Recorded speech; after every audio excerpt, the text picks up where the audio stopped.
What's going on, guys? I hope you're all doing well during these crazy times. Do you want to know how to completely recession-proof your portfolio?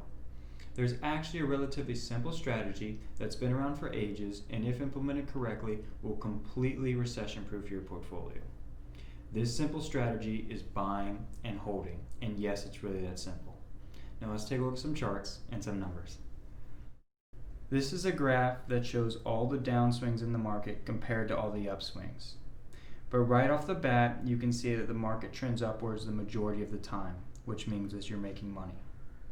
But taking a closer look, you'll see that not only do the upswings last longer, but they also drastically outperform the downswings. Take a look at 2009. The market was down 51% from its highs. But over the next 10 years, the market rebounded 451%. People lose sight of this because they primarily focus on the downturns in the market. That's why you need additional guidance not only during the good times, but especially during the bad. For more guidance, please feel free to visit our website or as always, reach out to us directly. And of course, stay safe and stay healthy.